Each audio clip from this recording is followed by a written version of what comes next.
অন্তর্বর্তী সরকারের উপদেষ্টা হিসেবে শপথ নিয়েছেন ওয়াহিদ উদ্দিন মাহমুদ, আলী ইমাম মজুমদার, ডক্টর মোহাম্মদ ফাউজুল কবির খান ও লেফটেন্যান্ট জেনারেল অবসরপ্রাপ্ত জাহাঙ্গীর আলম চৌধুরী।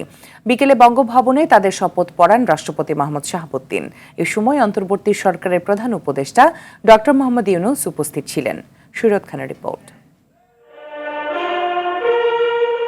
ছাত্র জনতার গণ আন্দোলনের মুখে শেখ হাসিনা সরকারের পতনের পর ৮ আগস্ট শপথ গ্রহণের মাধ্যমে দায়িত্ব নেয় অন্তর্বর্তী সরকার। প্রধান উপদেষ্টা নোবেলজয়ী ডক্টর মোহাম্মদ ইউনূসের সাথে সরকারের উপদেষ্টা হিসেবে রয়েছেন ১৬ জন। সরকারের উপদেষ্টা হিসেবে নতুন করে যুক্ত হলেন অর্থনীতিবিদ ওয়াহিদ উদ্দিন মাহমুদ, সাবেক আমলা আলী ইমাম মজুমদার ও ফয়জুল কবির খান এবং সাবেক সেনা কর্মকর্তা জাহাঙ্গীর আলম চৌধুরী। অন্তর্বর্তীকালীন সরকারের উপদেষ্টা পদের কর্তব্য।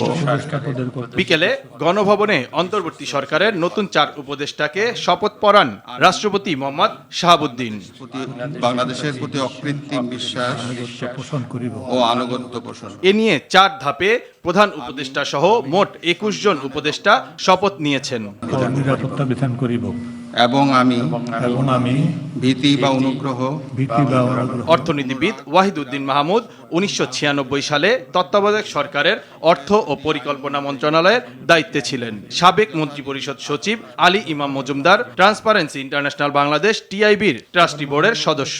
ডক্টর মোহাম্মদ ফাউজুল কবির খান বিশ্ব ব্যাংক, এডিবি, জাইকা, ইউএনডিপি, এশীয় উন্নয়ন ব্যাংকের একজন শীর্ষ পরামর্শক। সাবেক সেনা কর্মকর্তা লেফটেন্যান্ট জেনারেল জাহাঙ্গীর আলম চৌধুরী ২০০৩ সাল থেকে ২০০৬ সাল পর্যন্ত তৎকালীন বাংলাদেশ রাইফেলসের মহাপরিচালক ছিলেন। শরীয়ত খান, RTV, ঢাকা।